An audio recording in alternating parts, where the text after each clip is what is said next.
سلام على عباده الذين اصطفى اما بعد۔ یہ چغل خوری سے متعلق ہی مضامین چل رہے ہیں۔ ارشاد فرماتے ہیں چغل خور کی بات کھل جائے تو انتہائی ذلت ہے۔ حضرت عتبہ بن ابی لبابہ رضی اللہ تعالی عنہ حضرت ابو عبید اللہ قریشی رضی اللہ تعالیٰ عنہ سے نقل کرتے ہیں کہ ایک آدمی چند کلمات حاصل کرنے کے لیے دوسرے شخص کے پاس 700 فرسخ تقریباً 2000 میل کی مسافت طے کر کے پہنچا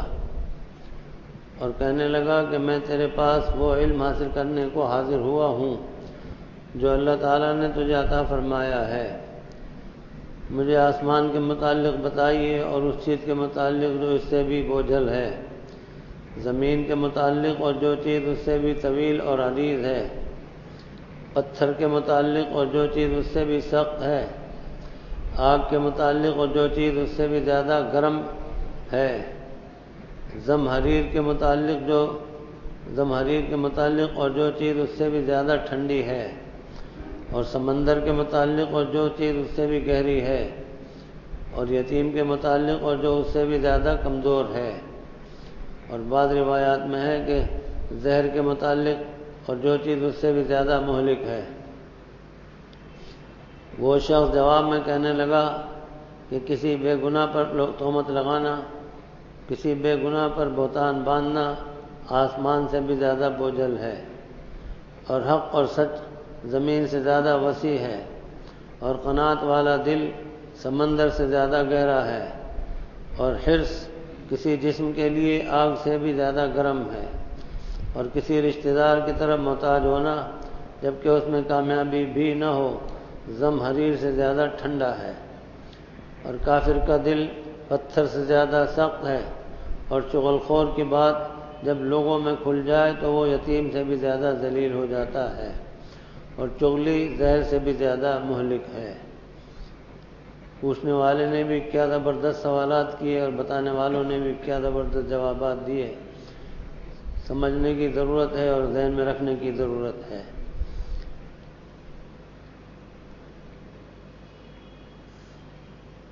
انہوں نے سوال کیے مجھے آسمان کے متعلق بتائیے اور اس چیز کے متعلق جو اس سے بھی زیادہ بوجھل ہے، زمین کے متعلق اور جو چیز اس سے بھی طویل اور عریض ہے، پتھر کے متعلق اور جو چیز اس سے بھی سخت ہے، آگ کے متعلق اور جو چیز اس سے بھی زیادہ گرم ہے، زمہریر کے متعلق اور جو چیز اس سے بھی زیادہ ٹھنڈی ہے، سمندر کے متعلق اور جو چیز اس سے بھی زیادہ گہری ہے، یتیم کے متعلق اور جو اس سے بھی زیادہ کمزور ہے، اور بعض روایات میں کہ زہر کے متعلق اور جو چیز اس سے بھی زیادہ مہلک ہے۔ وہ شخص جواب میں کہنے لگا کہ کسی بے گناہ پر بہتان لگانا آسمان سے بھی زیادہ بوجھل ہے۔ آدمی سمجھتا نہیں لیکن بہتان لگانے والا بہت بری طرح سے اتنا خطرناک اس کے اندر مبتلا ہوگا پریشانی میں، اور اس کی جو معافی تلافی نہیں کی اور پھر بھی وہ اسی دنیا سے اسی بہتان کے ساتھ گیا تو اللہ تعالیٰ ہی اس پر رحم کرے، بہت مشکل میں پھنسے گا۔ اور حق سچ بات زمین سے زیادہ وسیع ہے، اور جو آدمی بھی حق پر قائم رہتا ہے اللہ تعالیٰ کی خاص مہربانی ہوگی اور اللہ تعالیٰ اس کی مدد بھی فرمائیں گے اور اس کو کامیابی بھی عطا فرمائیں گے۔ اور قناعت والا دل سمندر سے زیادہ گہرا ہے۔ آدمی میں قناعت پیدا ہو جائے کہ اللہ تعالیٰ نے جو کچھ اس کو عطا فرمایا ہے جائز اور حلال طریقے سے اور ذریعے سے، اس پر وہ اکتفا کر لے اور ہائے کے چکر میں نہ پڑے تو وہ شخص جو ہے بہت ہی سکون اور آرام میں رہے گا، اور اس کا دل ایسا ہے جیسے سمندر سے بھی زیادہ گہرا۔ اور حرص جو ہے انسان کو یوں سمجھ لیجئے کہ آگ میں دھکیل دیتا ہے، اور ایسی صورت میں آدمی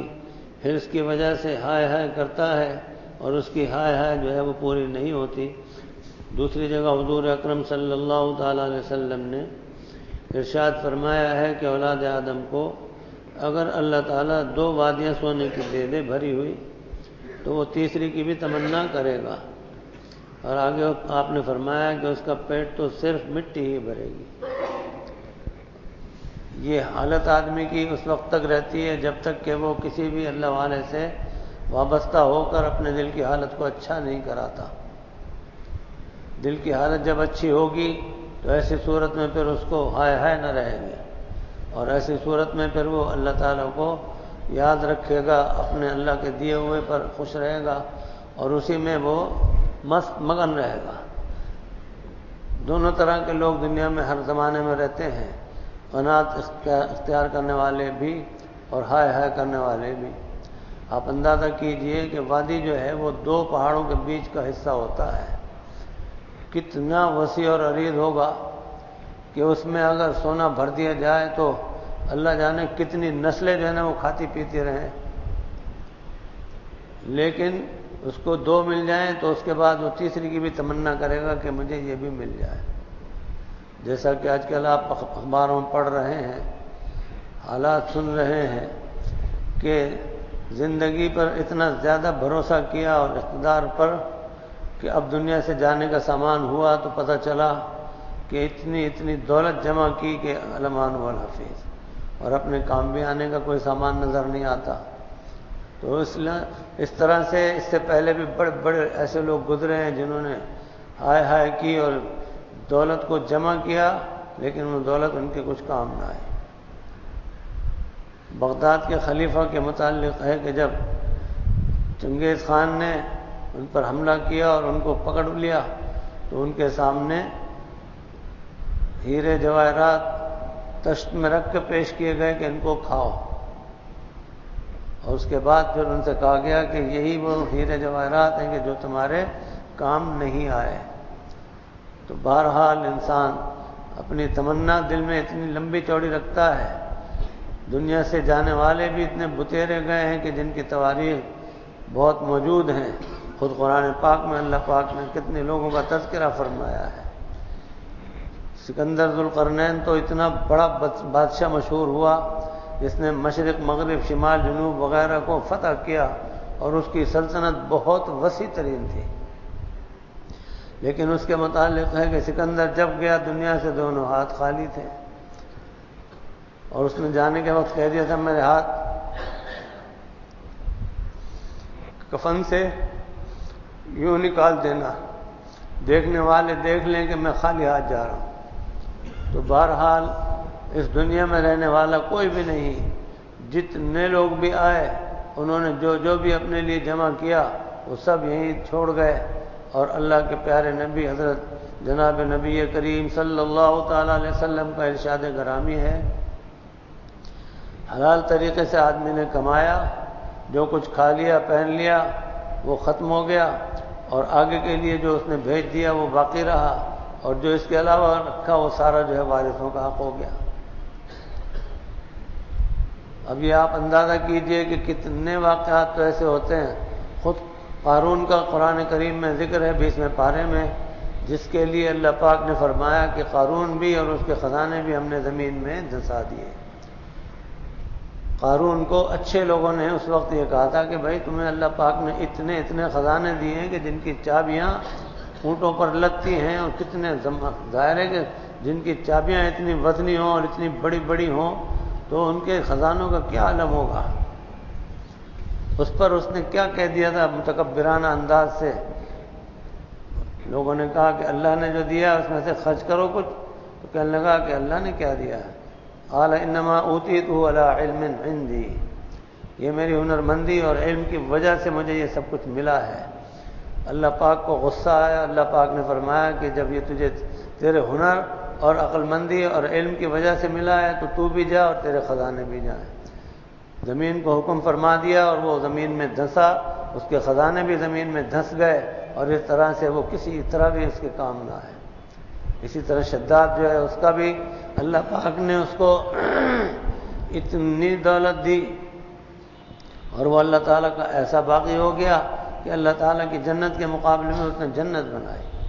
جس کا نام ارم رکھا۔ اللہ تعالیٰ زبردست قدرت والے، ان کی کیسی زبردست شان ہے، وہ اپنی شان جس عنوان سے بھی چاہیں دکھائیں، لیکن وہ انسان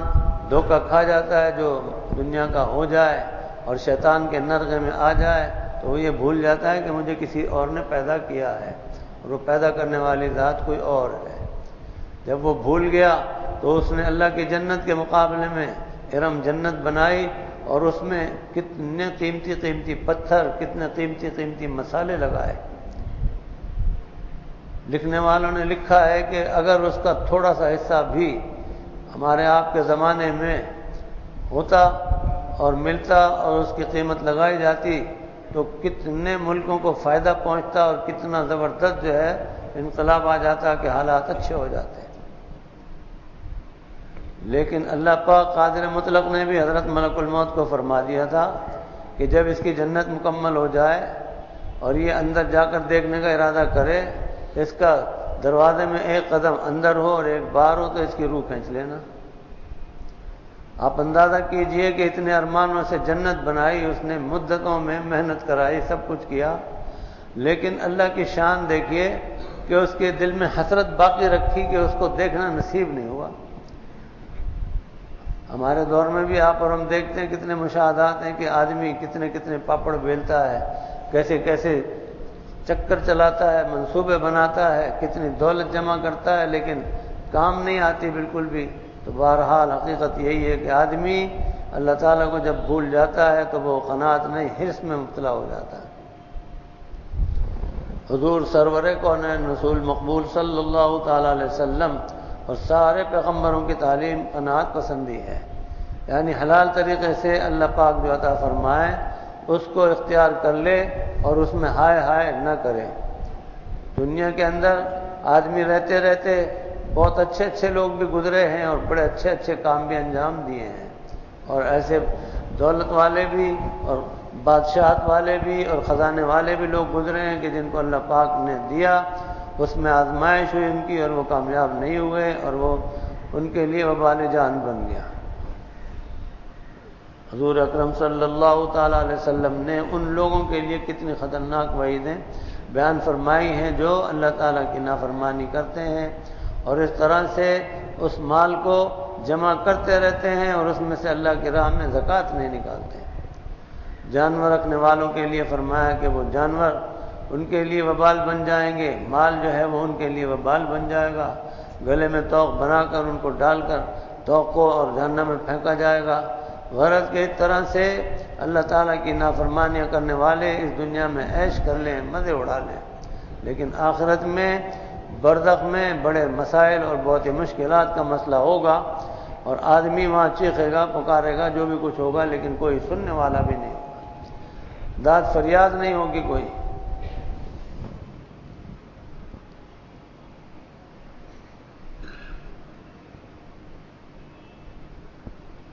آگے ارشاد فرماتے ہیں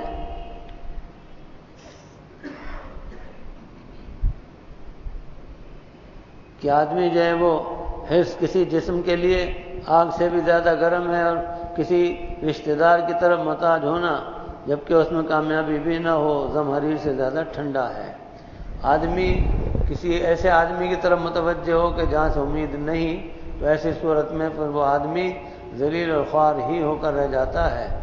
اور اس کو وہاں سے نا امیدی ہوتی ہے، ناکامی ہوتی ہے تو وہ اپنے دل میں بڑا پچھتاتا ہے اور رہ رہ کر سوچتا ہے کہ میں کاش کہ اس سے نہ مانگتا۔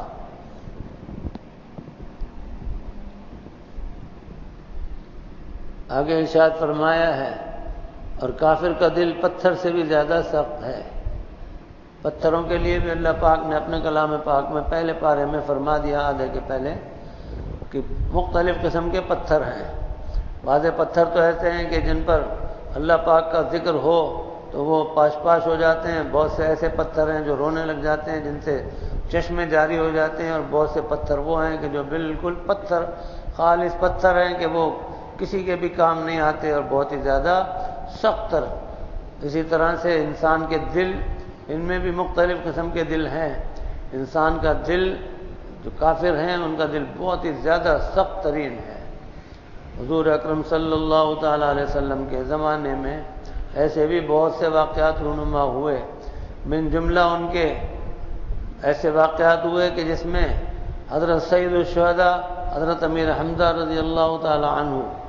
حضور اکرم صلی اللہ تعالیٰ علیہ وسلم کے چہیتے چچا، ان کو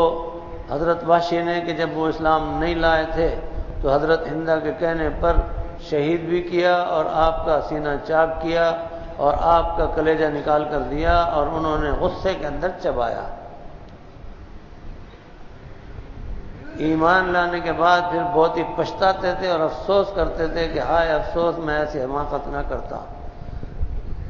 ایمان لیا ہے، اللہ پاک نے ان کی ایمان کی دولت کو مالا مال کر کے اور سعادت سے مالا مال فرما کے ان کو صحابیت کا مرتبہ عطا فرمایا۔ حضور اقدس صلی اللہ علیہ وسلم کے سامنے جب آتے تھے تو آپ جب دیکھتے تھے ان کو،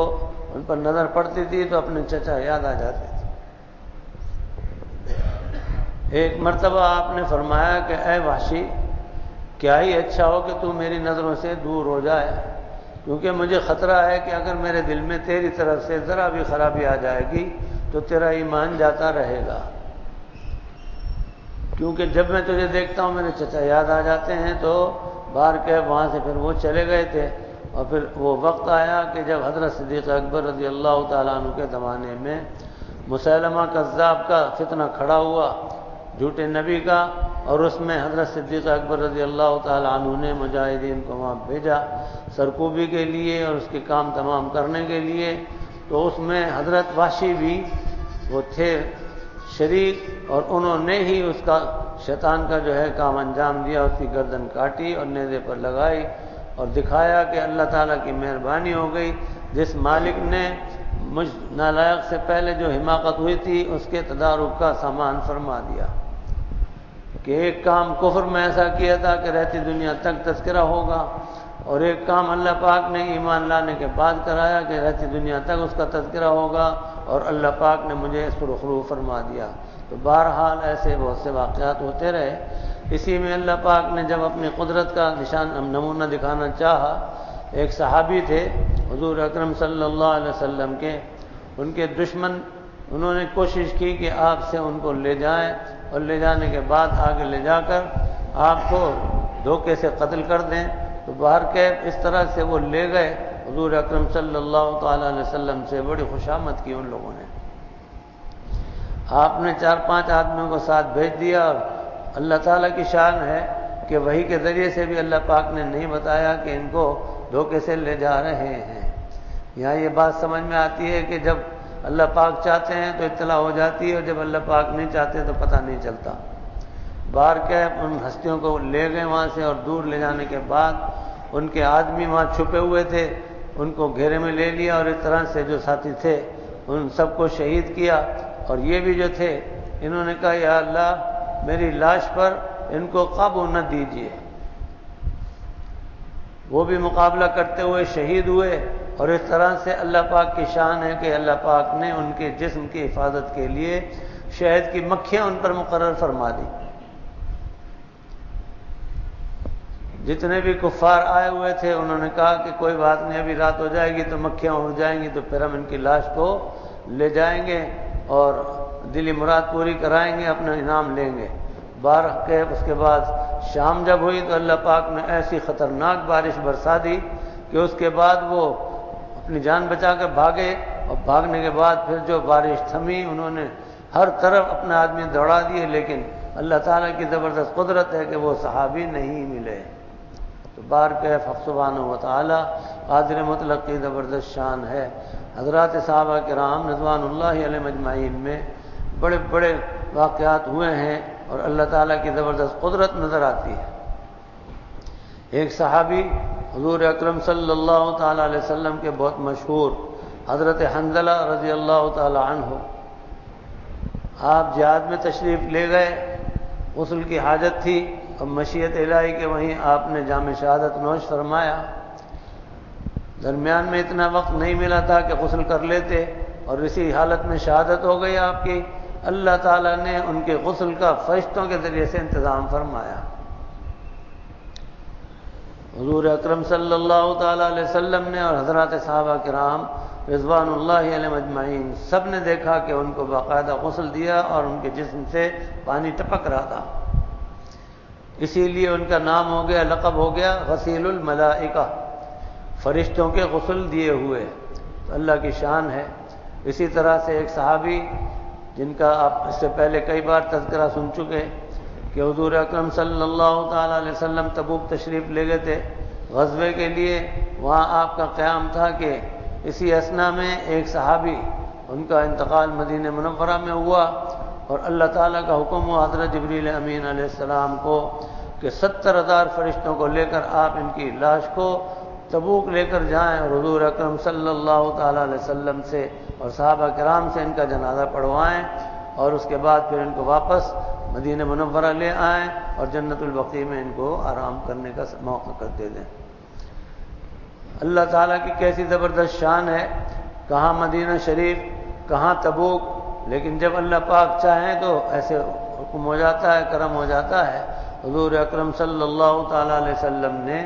جنازہ پڑھایا اور حضرت جبریل امین علیہ السلام سے پوچھا کہ ان کی کیا خصوصیت ہے کہ ان کا جنازہ یہاں اتنی دور لایا گیا، تو انہوں نے فرمایا کہ یہ بہت کثرت سے سورہ اخلاص پڑھا کرتے تھے۔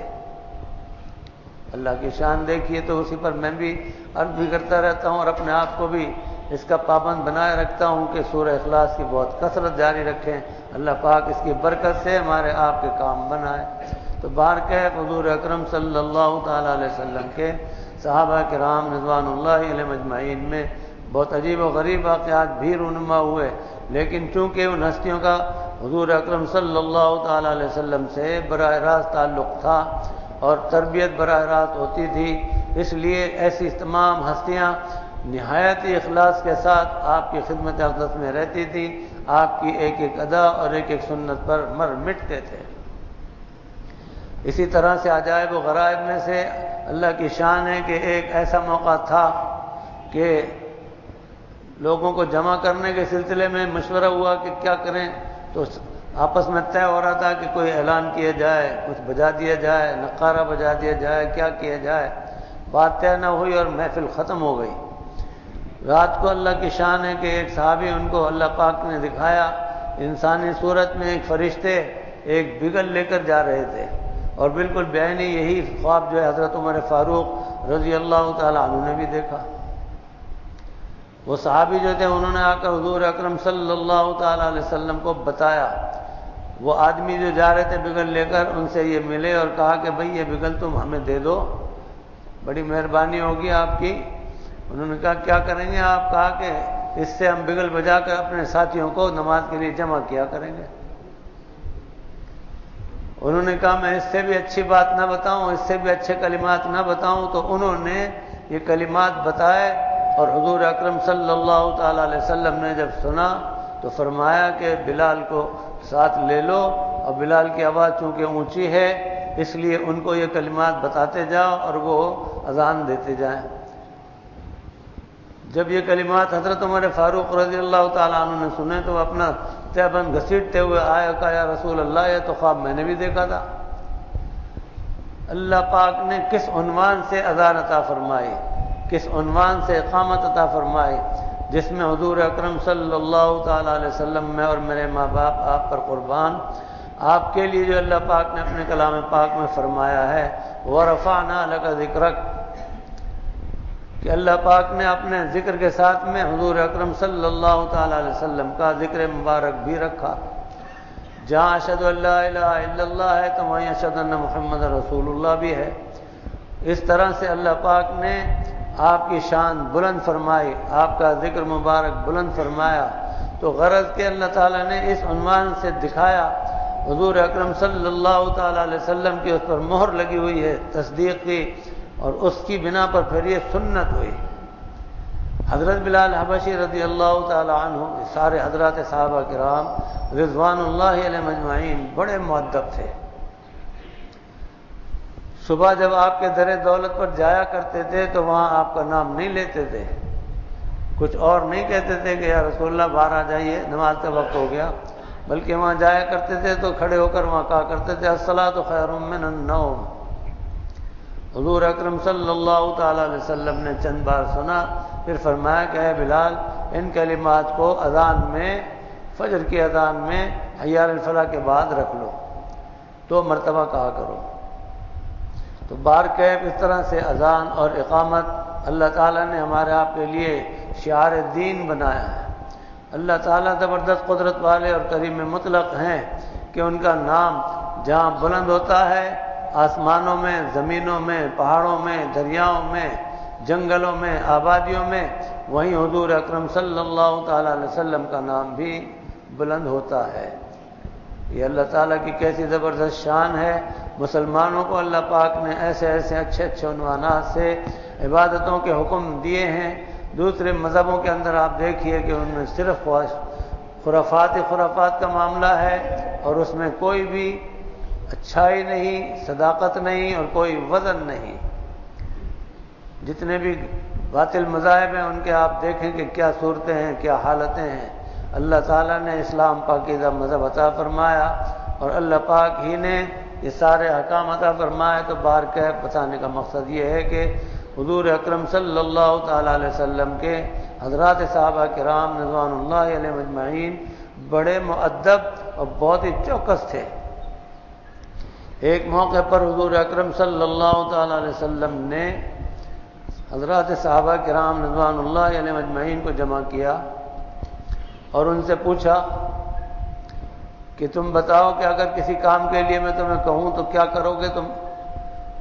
حضرات صحابہ کرام رضوان اللہ علیہم اجمعین، مہاجرین میں سے ایک صحابی کھڑے ہوئے، اسی طرح سے انصار میں سے ایک صحابی کھڑے ہوئے، اور انہوں نے کہا یا رسول اللہ، آپ بالکل اطمینان رکھیے، اگر آپ حکم فرمائیں گے تو ہم پانی میں کود جائیں گے، گھوڑے اپنے پانی میں کدا دیں گے، اگر آپ حکم فرمائیں گے تو آگ میں بھی کود جائیں گے، اگر آپ حکم فرمائیں گے تو میدان میں بھی کود جائیں گے، اور آپ نے جو کچھ فرمایا یا رسول اللہ، ہم دل و جان سے آپ کے خادم اور غلام اور جاں نثار اور جاں فدا ہیں۔ حضور اکرم صلی اللہ تعالیٰ علیہ وسلم کو بہت خوشی ہوئی۔ حضرات صحابہ کرام رضوان اللہ علیہم اجمعین ایک سے ایک ماشاءاللہ جاں نثار رہے، اور زندگی میں ایسے مواقع بہت پیش آئے جہاں صحابہ کرام تو تھے ہی تھے، مرد تھے، عورتوں نے، صحابیات نے بھی وہ جوہر کھلائے اور وہ کام انجام دیے کہ رہتی دنیا تک اللہ پاک نے ان ہستیوں کو بھی سرخرو فرمایا۔ بعضی صحابیات نے کفار کو ایسے پتھر مار مار کے چلتا کر دیا، جہنم رسید کر دیا، اور اس طرح سے ان کو قریب نہیں آنے دیا۔ بار کہ حضور اکرم صلی اللہ تعالیٰ علیہ وسلم کے یہ صحابہ اور صحابیات، ان کو اللہ پاک نے وہ مقام عطا فرمائے اور وہ ہمتیں عطا فرمائیں، وہ حوصلے عطا فرمائے، اور اللہ پاک نے وہ جذب عطا فرمایا جس کی بنا پر ان ہستیوں نے کما حق جو ہے وہ کام انجام دیے، اور اللہ کے پیارے نبی کو ہر طرح سے خوش رکھا۔ اس کے برعکس منافقین تھے، حضور اکرم صلی اللہ تعالیٰ علیہ وسلم کو دیکھتے بھی تھے، آپ سے ملتے بھی تھے، باتیں بھی کرتے تھے، دعا بھی کراتے تھے، آپ کے پیچھے نماز بھی پڑھتے تھے، سب کچھ تھا، لیکن دل میں چونکہ کفر بھرا ہوا تھا، اس بنا پر آپ یہ سمجھ لیجئے کہ ان کا عالم یہ تھا کہ ہر قدم پر ان کی خواہش ہوتی تھی کہ کسی طرح بھی موقع لگے تو آپ کو ختم کر دیں۔ مکے میں کفار اور مشرکین مکہ جو تھے ان کی سازش چل رہی تھی، اللہ پاک نے وہاں سے آپ کو بحفاظت نکالا۔ وہ بھی ایک اللہ تعالیٰ کی قدرت کا زبردست معجزہ تھا جو سرکار دو جہاں صلی اللہ تعالیٰ علیہ وسلم ہجرت کے موقع پر ان کفار کے بیچ میں سے نکلے۔ آپ نے ایک مٹھی مٹی لے کر اور سورہ یاسین کی شروع کی آیت پڑھ کر ان پر جو مٹی پھینکی، اللہ کی قدرت اور شان دیکھیے کہ ان سب کے سروں پر مٹی گری اور سب کھڑے کھڑے بے سدھ ہو گئے۔ اب وہ کیا کیفیت ہوئی یہ تو اللہ پاک ہی جانتے ہیں، لیکن بہرحال وہ ہل جل نہ سکے، گویا کہ اس مٹی نے کلوروفارم کا کام دیا۔ اور اس کے بعد جب آپ وہاں سے بھی نکل لیے اور پھر آپ وہاں غار ثور میں پوشیدہ ہوئے تو وہاں تک بھی کفار پہنچے، لیکن اللہ پاک نے وہاں بھی آپ کو بچایا۔ اور بارکیف اس طرح سے حضور اکرم صلی اللہ تعالیٰ علیہ وسلم کو مکے میں مشرکین مکہ ستاتے رہے، تنگ کرتے رہے، بہت زیادہ پریشان کرتے رہے، اور مدینہ منورہ میں یہ منافقوں کا ٹولہ پریشان کرتا رہا۔ مخلصین اتنی عزت کرتے تھے اور اتنا احترام کرتے تھے کہ آپ کی طرف پیٹ نہیں کرتے تھے، بہت ہی ادب کرتے تھے۔ حتیٰ کہ کبھی کبھی ایسا ہوا کہ آپس میں باتیں کرتے ہوئے قدر آواز بلند ہوئی تو اللہ پاک نے اپنا کلام نازل فرما دیا۔ سورہ حجرات کے شروع میں آیات نازل فرما دی اللہ پاک نے کہ پیارے نبی کے سامنے آپ لوگوں کی آواز بلند نہیں ہونی چاہیے، کہیں ایسا نہ ہو کہ آپ لوگوں کے اعمال ضائع ہو جائیں۔ لا ترفعوا اصواتکم فوق صوت النبی ولا تجهروا له بالقول كجهر بعضکم لبعض ان تحبط اعمالکم وانتم لا تشعرون، ایسا نہ ہو کہ تمہارے اعمال ضائع ہو جائیں تمہیں پتہ بھی نہ چلے۔ وارکیف ان منافقوں نے آخر تک آپ کے ناک میں دم رکھا، ہر سازش کرتے رہے، حتیٰ کہ ایک ایسی مسجد بنائی جس کا اللہ پاک نے مسجد ضرار نام رکھا ہے قرآن کریم میں 11ویں پارے میں۔ اللہ پاک نے فرما دیا لمن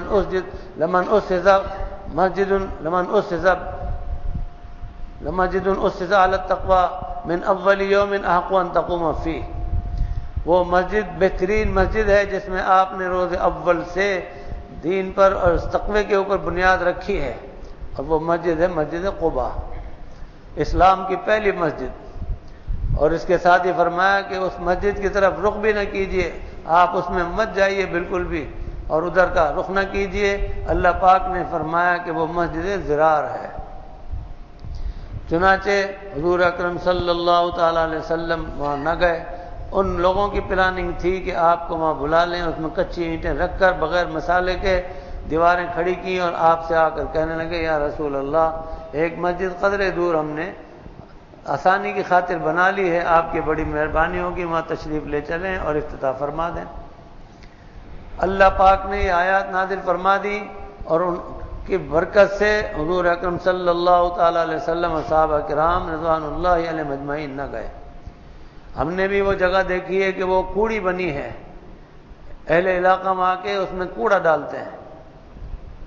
اور مسجد قباء ماشاءاللہ اللہ پاک کی شان ہے۔ حضور اکرم صلی اللہ تعالی علیہ وسلم وہاں کافی عرصے تک مقیم رہے، جب مکہ مکرمہ سے تشریف لے گئے تھے، اور اس کے بعد پھر وہاں بنیاد رکھی مسجد کی، اور وہاں آپ نے نماز پڑھی، اور اس کے بعد پھر وہاں سے آپ تشریف لے کر آئے۔ حضرت ابو ایوب انصاری رضی اللہ تعالیٰ عنہ کے در دولت پر 6 مہینے وہاں قیام فرمایا۔ ان کا بھی کیسا زبردست جذبہ ادب تھا کہ میاں بیوی دونوں، انہوں نے کہا یا رسول اللہ آپ اوپر تشریف رکھیے ہم نیچے رہیں، تو آپ نے فرمایا کہ مصلحت اس میں یہ ہے کہ میرے پاس چونکہ ملنے ملانے والے آئیں گے تو اس صورت میں تم لوگوں کو تکلیف ہوگی، بار بار ادھر ادھر ہونا پڑے گا، لہذا میں بہتر سمجھتا ہوں کہ میں نیچے رہوں، آپ لوگ اوپر ہو جاؤ۔ مشیت الہی کہ ایک وقت ایسا ہوا کہ اوپر گڑھا ٹوٹ گیا، پانی کا گڑھا جو ٹوٹا تو میاں بیوی دونوں پریشان ہو گئے کہ حضور اکرم صلی اللہ تعالی علیہ وسلم کو کہیں تکلیف نہ ہو جائے۔ جلدی سے انہوں نے رضائی کو لے کر سارا پانی اس کے اندر جذب کیا، اور ادب کی وجہ سے کونے میں بیٹھے رہتے تھے، لیٹتے نہیں تھے، اتنا زبردست ادب کرتے تھے، اتنا خیال کرتے تھے۔ پھر اللہ پاک نے ان کو مرتبے بھی ایسے ہی زبردست عطا فرمائے، تو بہرحال حضور اکرم صلی اللہ تعالی علیہ وسلم کے مخلصین، ان کی تو کیا پوچھئے، ایک سے ایک ستارہ اور ایک سے ایک جذبہ رکھنے والا، اور منافقین کا عالم یہ کہ انہوں نے کوئی کسر نہ چھوڑی۔ تبوک میں جب آپ تشریف لے گئے تو واپسی پر ایک موقع ایسا تھا جہاں سے گھاٹی سے ایک ایک دو کر کے گزرنا ہوتا۔ منافقین میں پلاننگ کی کہ اوپر سے ایک بڑی چٹان جو ہے پتھر ایسا تیار رکھیں، جب آپ وہاں سے گزریں تو اس کو لڑکا دیں اور آپ پر وہ گرے اور اس سے آپ کا کام تمام ہو جائے۔ اللہ پاک قادر مطلق نے آپ کو پہلے سے آگاہ کر دیا کہ ان منافقوں نے یہ منصوبہ بندی کی ہے، آپ ذرا احتیاط سے گزریے۔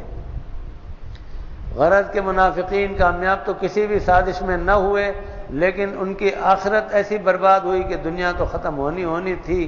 انہوں نے سازشوں کے اندر بہت سبقت لی، اور ان سبقتوں کا نتیجہ یہ ہے کہ ان کا انجام جو ہے کتنا برا ہے۔ ان المنافقین فی الدرک الاسفل من النار، فرمایا اللہ تعالیٰ، یعنی ان بدبختوں کی حالت ایسی ہوتی کہ جب جنگ کے لیے آپ تشریف لے چلتے تھے تو ایسی صورت میں وہ بھی ساتھ ہو لیا کرتے تھے، اور پلاننگ یہ ہوتی تھی کہ ایسا کرو کے ساتھ چلے چلتے ہیں، آگے چل کر پھر کوئی بہانے بنا بنا کے ایک ایک دو دو کر کے واپس ہو جائیں گے۔ اور جب مال غنیمت تقسیم ہونے کا وقت ہوتا تھا تو کہتے تھے جی ہم بھی تو شریک ہوئے تھے۔ سورہ فتح میں اللہ پاک نے اس کے متعلق تذکرہ فرمایا کہ بڑے بدبخت ہیں یہ، مال کے خاطر اپنے آپ کو شریک کہتے ہیں اور ویسے آپ لوگوں کو دھوکہ دیتے ہیں۔ اسی طرح سے پہلے پارے میں بالکل شروع کی آیات میں ایسے بھی انہوں نے وہ کی حرکتیں کہ شروع دن میں اپنے آپ کو مسلمان ظاہر کرو اور شام کو کہہ دو جی ہمیں یہ مذہب اچھا نہیں لگا اور اس میں ہم تو واپس جاتے ہیں اپنے مذہب میں، تو تدبیر کرو اس طرح سے کچھ لوگ واپس ہو جائیں گے تو دین جو ہے ان کا کچا پڑ جائے گا۔ لیکن اللہ پاک نے جس کو ہدایت عطا فرما دی اس کا دل اتنا مضبوط اس معاملے میں ہوا کہ اس کو پھر کوئی بھی ادھر سے ادھر نہ کر سکا۔ حضرت بلال حبشی رضی اللہ تعالیٰ عنہ کا کتنا مشہور واقعہ ہے کہ آپ کو مالک نے تپتی زمین پر ریت پر لٹا لٹا کر پتھر گرم رکھ کر گھسیٹنے کا حکم دیا اور اس طرح سے ایسا گھسیٹتے تھے کہ آپ کی چربی نکل آتی تھی، لہو لہان ہو جاتے تھے۔ ملازمین جو تھے وہ کوڑے بھی مارتے تھے اور ساتھ ساتھ پوچھتے تھے کہ تم باز آ گئے نہیں اپنے مذہب سے؟ تو وہ کیا کہا کرتے تھے؟ احد احد۔ اسی طرح سے حضرت صدیق اکبر رضی اللہ تعالیٰ عنہ کو دیکھ کر بڑا ترس آیا اور بہت افسوس ہوا تو انہوں نے آپ کو خرید لیا اور خریدنے کے بعد آزاد کر دیا۔ اللہ تعالیٰ کی شان دیکھیے کہ اللہ پاک نے ان کو سید المؤذنین بنایا۔ پہلی اذان جس کا بھی میں نے تذکرہ کیا وہ شروع ہوئی وہاں مدینہ منورہ میں، اور اس کے ساتھ ساتھ پھر حضور اکرم صلی اللہ تعالیٰ علیہ وسلم نے جب مکہ مکرمہ کو فتح کیا تو آپ نے بیت اللہ شریف کے اوپر چڑھ کر اذان دی۔ اس طرح سے اللہ پاک نے حضرت بلال حبشی رضی اللہ تعالیٰ عنہ کو سید المؤذنین بنایا، مؤذنوں کے سردار۔ ایک مرتبہ آپ نے پوچھا اے بلال تم کیا کام کرتے ہو؟ میں جب وہاں گیا آسمانوں پر تو میں نے تمہارے پیروں کی آہٹ اپنے سے آگے آگے محسوس کی۔ انہوں نے کہا یا رسول اللہ اور تو کچھ نہیں کرتا ہوں، بس یہ کرتا ہوں جب وضو کرتا ہوں جب یہ 2 رکعت پڑھ لیتا ہوں۔ تو فرمایا جب ہی تو بار کیف یہ 2 رکعت تحیۃ الوضو جو ہے اس کی بھی بڑی فضیلت ہے کہ اللہ پاک نے حضرت بلال حبشی رضی اللہ تعالی عنہ کو اتنی زبردست سعادتیں عطا فرمائی۔ حضور اکرم صلی اللہ تعالی علیہ وسلم کے پردہ فرمانے کے بعد حضرت بلال حبشی رضی اللہ تعالی عنہ بہت بے قرار رہتے تھے اور غم میں ڈوبے رہتے تھے۔ چنانچہ آپ شام کی طرف چلے گئے۔ کافی وقت کے بعد حضور اکرم صلی اللہ تعالی علیہ وسلم کے نواسوں کی خواہش تھی کہ آپ تشریف لائیں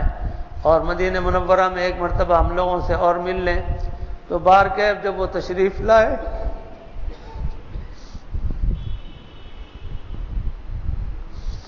انہوں نے اذان دی، پورا مدینہ منورہ حضور اکرم صلی اللہ تعالی علیہ وسلم کا زمانہ یاد آ گیا، زار و قطار رونے لگے۔ حضرت عمر فاروق رضی اللہ تعالی عنہ کے زمانے میں جب اللہ پاک کی مہربانی ہوئی اور بیت المقدس ملا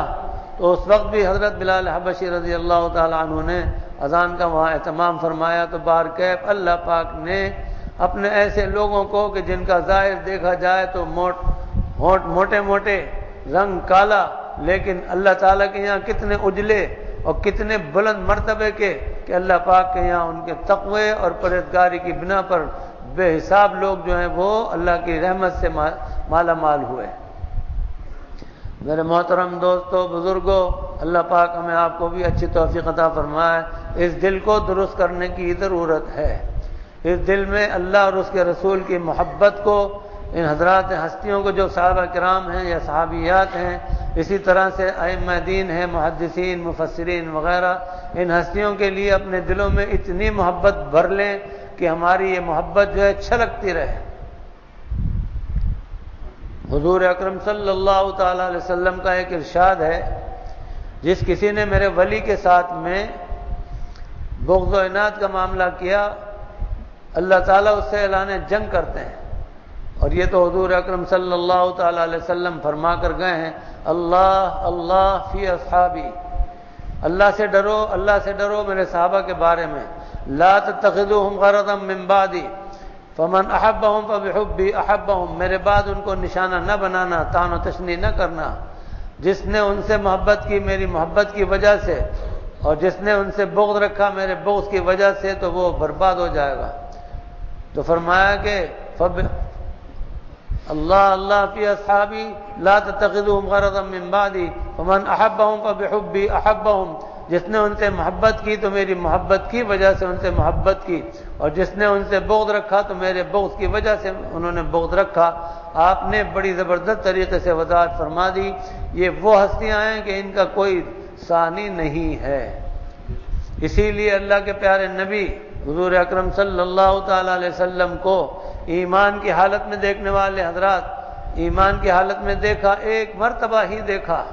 اور اس کے بعد ایمان کی حالت پر ہی قائم رہے، اور اسی حالت میں ان کا انتقال ہوا۔ تمام بزرگان دین متفق ہیں اس بات پر کہ ان کو ایک پلڑے میں بٹھا دیا جائے اور دوسرے پلڑے میں بعد کے تمام حضرات کو بٹھا دیا جائے، یعنی تابعین، تبع تابعین، ائمہ دین، محدثین، مفسرین، فقہاء، سب۔ تو فرمایا کہ وہ پلڑا جس میں وہ صحابی ہیں جنہوں نے ایک مرتبہ ایمان کی حالت میں حضور اکرم صلی اللہ تعالی علیہ وسلم کی زیارت کی تھی، ان کا پلڑا بھاری ہے۔ اسی طرح سے حضرت عمر بن عبدالعزیز رحمۃ اللہ علیہ سے کسی نے پوچھا کہ آپ بہتر ہیں یا حضرت امیر معاویہ؟ تو آپ نے فرمایا کہ تم مجھے کہاں ملانے چلے؟ حضرت امیر معاویہ رضی اللہ تعالی عنہ کے گھوڑے کی وہ خاک جو ان کے جہاد میں ہوتے ہوئے ناک میں گئی، وہ خاک بھی 100 عمر بن عبدالعزیز سے بہتر ہے۔ اللہ تعالیٰ نے ان ہستیوں کو بہت اونچے اونچے مقام عطا فرمائے ہیں، اسی لیے تو آپ نے فرمایا ہے کہ یہ میری ستارے ہیں، جس کسی سے بھی تم تعلق کر لو گے تمہیں راستہ مل جائے گا۔ اللہ پاک نے اپنے کلام پاک میں ان کی بڑی تعریفیں کی ہیں، جگہ جگہ ان کی تعریفات ہیں۔ قرآن کریم میں سورہ فضا کے آخر میں بھی اللہ پاک نے ان کے بارے میں فرمایا ہے، محمد الرسول اللہ والذین معہ اشداء علی الکفار رحماء بینہم، یہ آپ کے ساتھی جو ہیں یہ کفار پر تو بہت سخت ہیں اور مسلمانوں پر بہت نرم ہے۔ رحماء بینہم تراہم رکعا سجدا یبتغون فضلا من اللہ ورضوانا، آپ دیکھیں گے ان کو کہ یہ رکوع بھی کرتے ہیں خوب، سجدے بھی کرتے ہیں خوب، اور اللہ تعالیٰ کی رضا حاصل کرتے ہیں خوب۔ اللہ تعالیٰ نے ان ہستیوں کو بہت ہی چمکایا ہے، سیماہم فی وجوہہم من اثر السجود، ان کے چہروں پر اللہ تعالیٰ کی طرف سے خاص نشان ہیں سجدوں کی بنا پر۔ اللہ تعالیٰ نے ان ہستیوں کو بہت ہی مقرب بنایا۔ پیغمبروں کے بعد سب سے زیادہ پیاری ہستیاں اور بہت ہی اونچے مرتبے والی وہ یہی ہستیاں ہیں کہ جن کو اللہ پاک نے حضور اکرم صلی اللہ تعالی علیہ وسلم کا صحابی بنایا ہے۔ ان ہستیوں کو اللہ پاک نے چنا، اور اللہ پاک کی رحمت رہی کہ ان ہستیوں نے بھی پورے حق ادا کیے۔ آج کے دور میں اللہ تعالیٰ کی زبردست شان ہے کہ آپ کے تو واقعات سارے محفوظ ہیں ہی، آپ کی ازواج کے بھی، اولاد کے بھی، صحابہ کرام کے بھی، صحابیات کے بھی، ان کے سب کے واقعات محفوظ ہیں۔ یہ حقانیت کی بہت زبردست دلیل ہے۔ اللہ تعالی ہمیں آپ کو ہمیشہ سب ہستیوں سے محبت کی پوری توفیق عطا فرمائے۔ اس پر ایک واقعہ یاد آیا، ہمارے ایک دوست تھے حکیم صاحب، اللہ تعالیٰ ان کی مغفرت فرمائے، ان کے پاس ہر طرح کے لوگ آیا کرتے تھے۔ اورنگی میں وہ بنگلہ دیش سے جب آئے تو وہاں انہوں نے قیام کیا اور وہیں ان کا مطب بھی تھا، ہماری ان سے بڑی اچھی دوستی تھی، اللہ تعالیٰ مغفرت فرمائے۔ اجمیر شریف کے رہنے والے تھے اور بڑے جہاں دیدہ آدمی اور بڑے پڑھے لکھے آدمی اور بڑے اللہ والے تھے۔ ان کے پاس ایک آدمی آتے تھے تو وہ کہنے لگے کہ پتہ نہیں کیا بات ہے کہ تھوڑے عرصے سے میری ہر عبادت کے اندر نور ختم ہو گیا، اندھیرا ہی اندھیرا ہو گیا۔ تو وہ بہت زبردست اللہ والے تھے، انہوں نے ان سے کہا کہ بھائی کسی بزرگ کے بارے میں تمہارا خیال جو ہے کوئی غلط ہو گیا، کوئی بدگمانی ہو گئی، سوچو فکر کرو۔ تو انہوں نے پھر ان سے پوچھنا شروع کیا تو وہ ہر بارے میں بتاتے رہے نہیں نہیں نہیں نہیں، یہاں تک کہ حضرات صحابہ کرام رضوان اللہ علیہم اجمعین کے جب بارے میں سوال کیا تو اس پر انہوں نے کہا کہ ہاں مجھے رافع بن خدیج رضی اللہ تعالیٰ عنہ کے بارے میں کہا کہ مجھے ان سے اختلاف ہے، میں ان کو اچھا نہیں سمجھتا ہوں۔ انہوں نے کہا کہ یہی تو ساری وجہ ہے، بھائی تم انہیں برا سمجھنے والے کون؟ جب اللہ کے نبی نے ان کو اچھا بتا دیا، صحابہ کرام میں سے ہیں اور بڑے اونچے درجے کے ہیں، تو تم کون ہو؟ توبہ کرو فوراً۔ اور اس کے بعد انہیں بہت سمجھایا، بٹھا کر تقریر کی اور سمجھایا اور کہا کہ توبہ کر کے نماز توبہ پڑھو اور پھر اس کے بعد پھر مجھے بتانا کہ کیا حال رہا تمہارا۔ اللہ تعالیٰ قادر مطلق کی بڑی مہربانی ہوئی، رحیم مطلق نے ان پر رحم کر دیا کہ حکیم صاحب کی برکت سے ان کو راستہ مل گیا، اور اس طرح سے وہ تائب ہوئے اور انہوں نے اپنے دل کو صاف کیا ان کی طرف سے، تو اللہ تعالیٰ کی مہربانی ہوئی کہ ہر عبادت میں نور پیدا ہو گیا۔ تو میرے محترم دوستو، وہ تو بڑی ہستیاں ہیں، ان کے بعد کے جو بڑے بڑے اپنے وقت کے بزرگ ہیں، ہمیں آپ کو تو چاہیے کہ ان کے بارے میں بھی کوئی بھی ذرا سا بھی وسوسہ نہ آنے دیں، ذرا سی بھی لب کشائی نہ کریں۔ ہم اگر ہمارے ذہن میں کوئی خیال بھی آئے تو ہمیں چاہیے کہ ہم سوچ لیں کہ یہ ہماری سوچ ہے، ان کا معاملہ اللہ تعالیٰ کے یہاں اللہ تعالیٰ بہتر جانتے ہیں کہ کیا معاملہ ہے۔ تو بہرحال اس طرح سے اپنے آپ کو الگ کر لینے سے فائدہ ہوگا۔ بہت سے لوگ ہیں کہ جو ان باتوں میں پڑ جاتے ہیں تو اس کی وجہ سے وہ اپنا ایمان بھی خراب کر لیتے ہیں اور آخرت برباد ہونے کا سامان کر لیتے ہیں۔ اس لیے ہم تو یہی سوچتے ہیں کہ اللہ پاک کی مہربانی ہو، حضرات صحابہ کرام رضوان اللہ علیہم اجمعین ہوں یا بعد کے حضرات ہوں،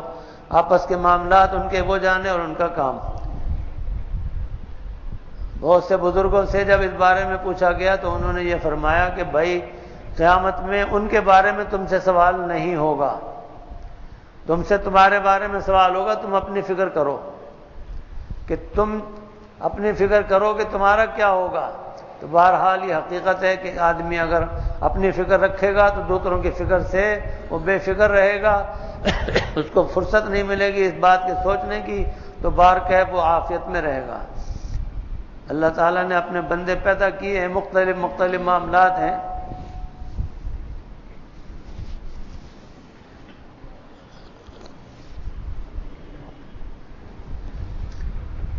میں نے واقعات میں پڑھا ہے،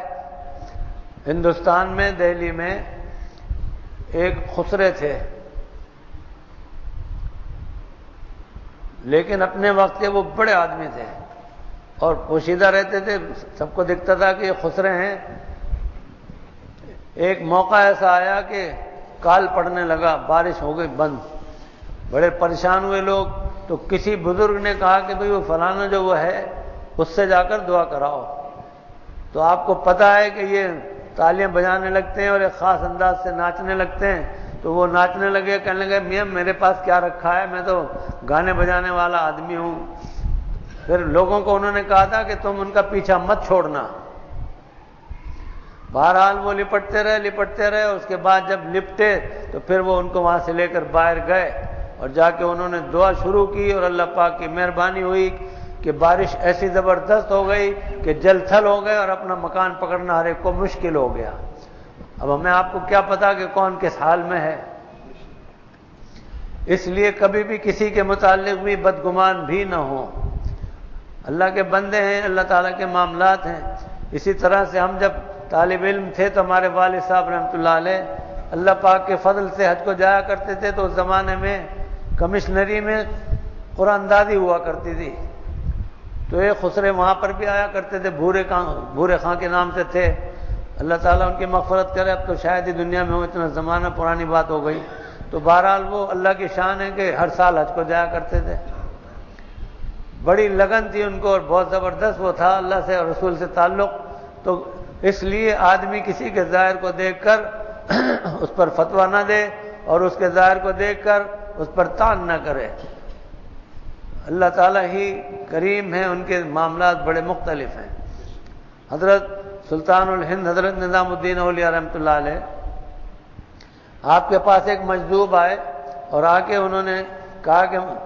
نظام کچھ کھلاؤ پلاؤ، تو اسی وقت آپ نے کچھ روٹی کے ٹکڑے پانی میں بھگو کر اور چولہے پر چڑھوائے تھے، اور اس نے پکانے کے لیے رکھ دیے تھے، تو آپ نے فرمایا کہ ذرا صبر کیجئے۔ پھر تھوڑی دیر بعد بیٹھ کر ان کا پھر کہا کہ نظام الدین جلدی کرو، پھر آپ نے منع کر دیا کہ ابھی آپ ذرا صبر کر لیجئے۔ پھر اس کے بعد تیسری مرتبہ جو کہا تو انہوں نے وہ ہانڈی اتار کر ان کے سامنے رکھ دی۔ عام آدمی گرم گرم میں پکتے ہوئے کے اندر کوئی ہاتھ ڈال نہیں سکتا، انہوں نے اس میں ہاتھ ڈالا، خوب اچھی طرح سے اس کو ہلایا جیسے چمچے ڈال رہے ہوں، اور اس کے بعد 2-4 سڑپے مارے اور ہانڈی کو اٹھا کر دے مارا زمین پر اور ٹوٹ گئی۔ اور اس کے بعد یہ فرماتے ہوئے چلے گئے، نظام الدین ہم نے تمہارے فقر کی ہانڈی توڑ دی، جاؤ فقر ختم۔ آپ اندازہ کیجئے کہ کیا سے کیا معاملات ہوتے ہیں۔ تو بہرحال ہمیں آپ کو کچھ پتہ نہیں، اللہ پاک بڑے زبردست کریم ہیں، ان کے بندوں کے معاملات بھی مختلف ہیں، کسی کو کسی کام میں لگا دیا، کسی کو کسی کام میں لگا دیا۔ تو میرا کہنے کا مقصد یہ ہے کہ اللہ پاک ہمیں آپ کو اپنی مہربانیوں اور عنایتوں سے مالا مال رکھے، نیکیوں کی توفیق عطا فرمائے، خرابیوں اور برائیوں سے بچائے، اور اس طرح سے اپنے دلوں کے اندر اللہ اور اس کے رسول اور حضرات صحابہ کرام اور صحابیات اور امہات المومنین اور بزرگان دین، ان سب کے لیے ہمارے دلوں کے اندر ایسی محبت جوش مارتی ہوئی ہو کہ ہماری یہ محبت جو ہے وہ جوش مارتی رہے، اور اس طرح سے اللہ پاک کا کرم ہوتا رہے۔ انہی محبتوں کی بنا پر ہماری مغفرت کی بھی امید ہے، ورنہ ہمارے کیا اعمال اور کیا عبادات کچھ بھی نہیں۔ اللہ رب کریم کا فضل ہوگا، ان کی عنایتیں اور مہربانیاں ہوں گی تو سارے کام بن جائیں گے۔ بعض ایسے واقعات بھی ہوئے ہیں کہ اللہ تعالیٰ کی مہربانی ہوتی ہے کہ آدمی کسی کے ساتھ محبت کرتا ہے اور اللہ کی رضا کے لیے محبت کرتا ہے تو اسی پر اس کی مغفرت کا سامان ہو جاتا ہے۔ تو میرے محترم دوستو، یہ مضمون چلا اس پر کہ آدمی کا دل جو ہے وہ پتھر کی طرح، کافر کا دل پتھر کی طرح ہے، مسلمان کا دل نرم ہے، اور ہمیں آپ کو اللہ پاک نے مسلمان بنایا، صاحب ایمان بنایا، صاحب قرآن بنایا۔ ہمارا آپ کا دل تو بہت ہی ملائم ہونا چاہیے۔ حضور اکرم صلی اللہ تعالی علیہ وسلم کی شان تھی، آپ غیروں کے ساتھ بھی بہت ہی خوش اخلاقی سے پیش آیا کرتے تھے، محبت سے پیش آیا کرتے تھے، بہت ہی زیادہ ان کی تکریم فرماتے تھے، اعزاز فرمایا کرتے تھے، اور ان کے کھانے پینے کا بھی انتظام فرمایا کرتے تھے۔ اور آپ کے اخلاق ہی کی بنا پر تو بہت بڑی تعداد جو ہے وہ آپ کے دست مبارک پر ایمان لاتی تھی۔ تو میرے محترم دوستو، حضور اکرم صلی اللہ تعالی علیہ وسلم ہمارے آپ کے لیے بہترین نمونہ ہے۔ اللہ پاک نے سورہ احزاب میں تذکرہ فرمایا، لقد کان لکم فی رسول اللہ اسوۃ حسنہ، تمہارے لیے بے شک حضور اکرم صلی اللہ تعالی علیہ وسلم کی ذات گرامی میں بہترین نمونہ ہے۔ نمونے کے معنی آپ اور ہم سب جانتے ہیں، کسی کو نمونہ دکھاتے ہیں کہ جی ایسی چیز چاہیے اور ایسی چیز بنا دیں، تو وہ نمونہ دکھا کر وہی چیز بنواتے ہیں، اس میں ذرا بھی اگر کمی بیشی ہو تو اس کو چھوڑ دیتے ہیں، کہتے ہیں جی آپ نے نمونے کے مطابق نہیں بنائی۔ حضور اکرم صلی اللہ تعالی علیہ وسلم کی ذات گرامی ہمارے آپ کے لیے نمونہ ہی نمونہ ہے،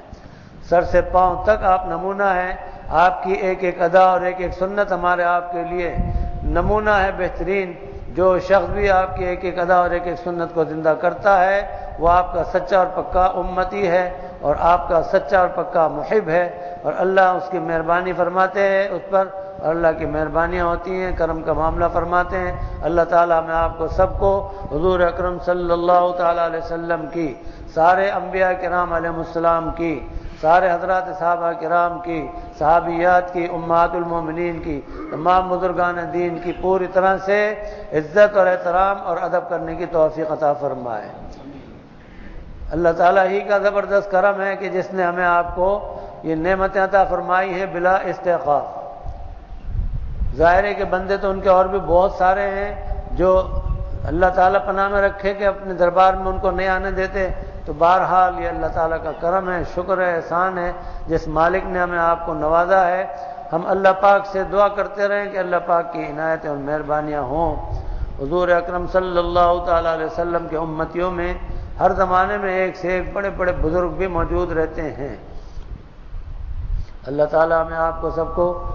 مہربانی سے نوازے اور عنایتیں فرمائے۔ اسی پر اکتفا کرتا ہوں، باقیات زندہ تو باقی انشاءاللہ آئندہ۔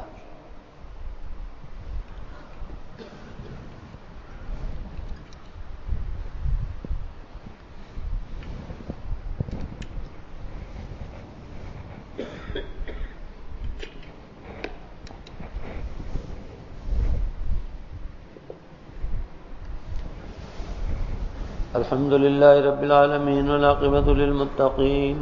والصلاة والسلام على رسوله سيدنا محمد وعلى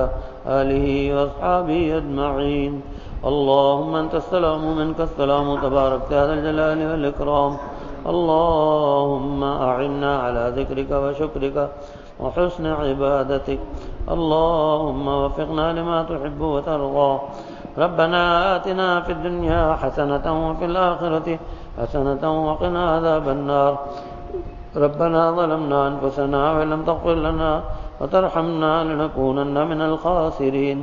ربنا لا تجعلنا فتنة للقوم الظالمين ونجنا برحمتك من القوم الكافرين. ربنا اغفر لنا ولإخواننا الذين سبقونا بالإيمان ولا تجعل في قلوبنا غلا للذين آمنوا ربنا إنك رؤوف رحيم. اللهم أرنا الحق حقا وارزقنا اتباعه وأرنا الباطل باطلا وارزقنا اجتنابه. اللهم لا تدع لنا ذنبا إلا غفرته ولا هما إلا فرجته ولا دينا إلا قضيته ولا مريضا إلا شفيته ولا ميتا إلا رحمته ولا حاجة من حوائج الدنيا والآخرة إلا قضيتها ويسرتها يا قاضي الحاجات يا أكرم الأكرمين يا أرحم الراحمين. اللهم إني أسألك رضاك والجنة وأعوذ بك من سخطك والنار. اللهم ارزقنا زيارة الحرمين الشريفين وارزقنا حجا مبرورا وسعيا مشكورا وذنبا مغفورا وعملا صالحا مقبولا وتجارة لن تبور يا عالم ما في الصدور يا عزيز يا غفور. رب اغفر وارحم وتجاوز ما تعلم إنك أنت الأعز الأكرم. اللهم إني أسألك من خير ما سألك منه نبيك وعبدك وحبيبك وخليلك سيدنا محمد صلى الله عليه وسلم وأعوذ بك من شر ما استعاذك منه نبيك وعبدك وحبيبك سيدنا محمد صلى الله عليه وسلم. ربنا تقبل منا إنك أنت السميع العليم وتب علينا إنك أنت التواب الرحيم. وصلى الله تعالى على خير خلقه سيدنا محمد وعلى آله وأصحابه أجمعين. آمين برحمتك يا أرحم الراحمين.